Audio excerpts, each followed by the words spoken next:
Fala galera, hoje eu vim bater um papo aqui com vocês, fazer um vídeo bem informal, não é um vídeo resenha, eu não vou falar muito sobre os contos do livro aqui nesse vídeo, tá? Se não vem ao caso, não é a proposta do vídeo. O autor desse livro, o Philip Dick, ele colocou no papel coisas que eu sempre me pus a pensar e até coisas que nos faz sentir até um pouco louco se você começa a refletir sobre isso. E quando você para refletir sobre o texto e a lógica dos fatos / críticas, você pode até fazer uma atribuição empírica ao autor. E até por isso eu acho o título do livro bem conveniente, Sonhos Elétricos. Se você tem intenção de ler esse livro aqui, prepare-se para poder emergir muito na história, nos contos.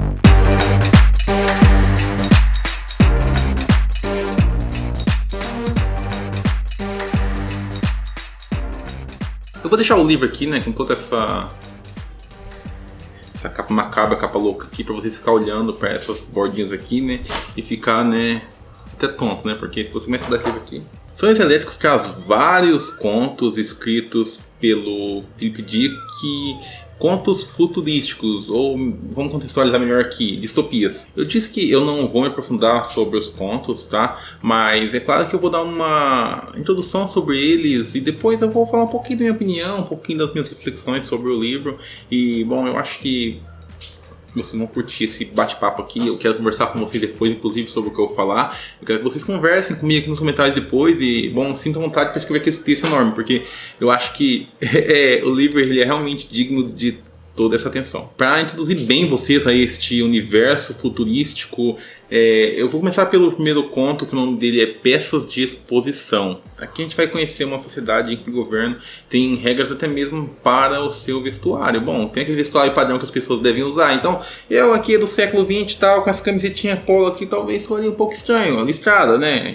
Para completar. E nesta sociedade tecnologicamente avançada, a gente vai conhecer um tal de Miller.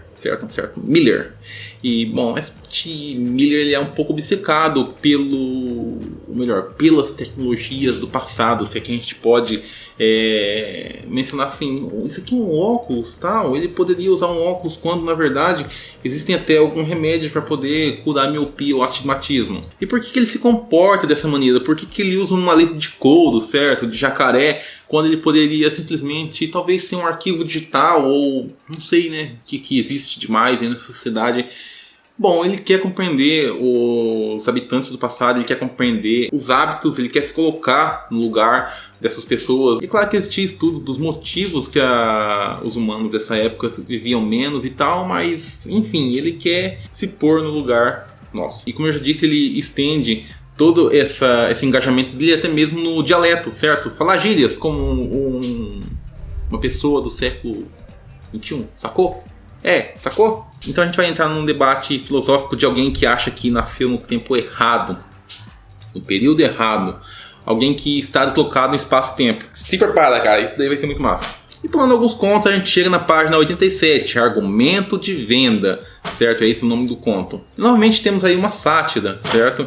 Neste caso agora o alvo é o marketing. Obviamente um marketing mais desenvolvido, um marketing avançado. Novas formas de venda, talvez até mais persuasivas, mais eficazes.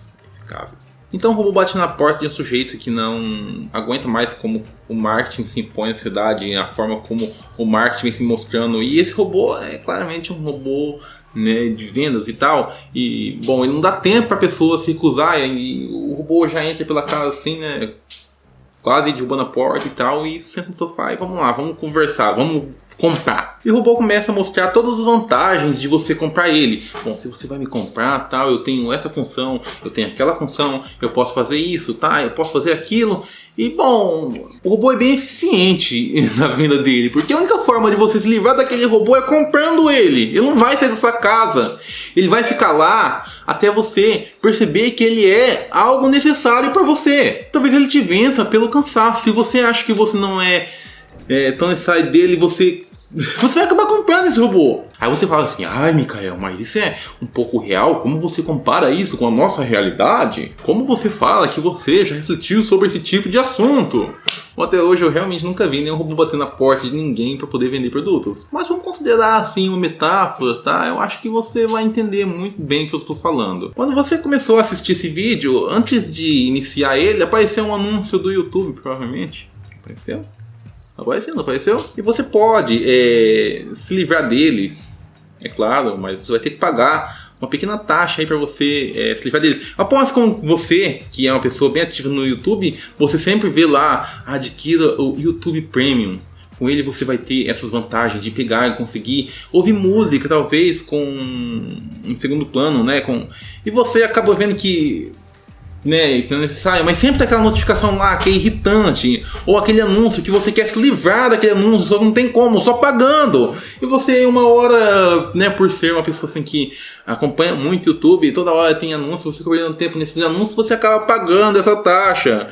Então acaba que é a mesma forma, galera, a mesma forma, você acaba comprando talvez um produto, enfim, né? Eu acho que isso é muito presente na nossa vida, isso é muito presente em tudo. E aí você percebe que você faz parte do sistema, assim como eu, aqui gravando vídeo, certo? Eu faço parte desse sistema. Talvez para a gente sobreviver, a gente precisa se adequar a esse sistema, a gente precisa entrar nas regras desses sistemas e ser bem efetivos quanto a isso. Então quando a gente fica em uma cidade em que todo o sistema está errado, será que apenas eu mudar vou fazer a diferença? Será que eu seria efetivo nessa...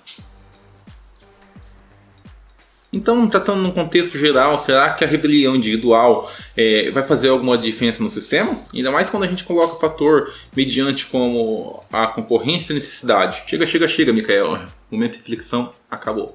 Próximo conto. Foster, você já morreu. Eu falei sobre esse conto em um vlog, se eu não me engano, um vlog da Maratona do Calhamaço, quando que eu peguei para ler esse livro nesse vlog. Certo? Nesse dia, nessa maratona. Talvez se você for um membro assim, mais assíduo do canal ou já acompanha a gente há algum tempo, você deve lembrar desse vídeo que eu fiz uma reflexão bem legal e falei bastante. Eu não vou falar tanto aqui nesse vídeo, certo? Como eu falei no vlog da maratona, mas eu vou fazer uma abordagem aí um pouco mais resumida, tá? Foster é uma criança diferente, assim como a sua família. Foster é um dos poucos que não tem um abrigo para se refugiar nas potentes guerras que estão sendo travadas no período em questão. Seu pai talvez seja um bom crítico, talvez seja bem observador em relação ao sistema. Ele percebe que se ele comprar esse abrigo super avançado, que talvez as pessoas consigam ficar lá refugiadas nesse abrigo um ano, tá? No caso de uma arma atômica, beleza? Mas ele percebe também que talvez, e voltamos ele percebe que ele vai fazer parte do sistema, que ele vai ter que fazer manutenção desse abrigo, ele vai gastar muito dinheiro, e todo esse dinheiro ficará alimentando essa indústria. Assim como nós, quando compramos um carro, a gente compra o carro, mas tem que pagar o seguro, tem que pagar os impostos, e ainda tem que pagar mais um monte de manutenção, algumas coisinhas, o combustível para você poder andar, isso acaba minguando um pouco a sua renda. Mas será que uma criança vai entender isso, vivendo em um mundo onde todos acham que um abrigo realmente é necessário?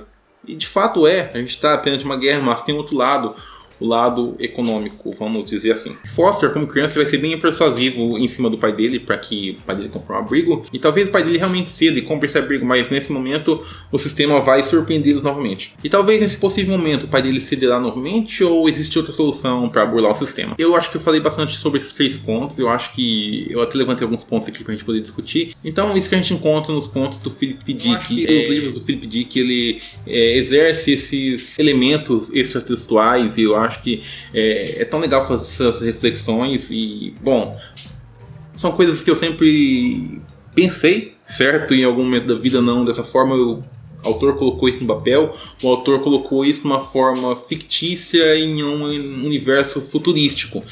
O Philip Dick, ele tem essa característica de fazer você imergir na história, realmente se sentir lá dentro, e ao mesmo tempo que ele leva você para um universo onde você está em uma forma de lazer, você está curtindo a história, ele traz elementos e problemas atuais, críticas, ou simplesmente temas cotidianos, e ele coloca esse tipo de reflexão. Eu acho isso muito massa.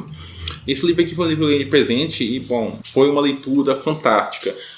Um ponto que eu tenho que falar para vocês é que, como tem a série do livro, sempre tem aqui no começo uma introdução, certo? De algum roteirista, e eu realmente não aconselho vocês a ler essa introdução antes de ler o conto, porque eu peguei spoiler de algum conto aqui nesses roteiros. Então eu recomendo assim, que todas as vezes em que você for iniciar uma nova história, leia primeiro o conto, depois você leia a opinião do roteirista e do episódio da série, tá?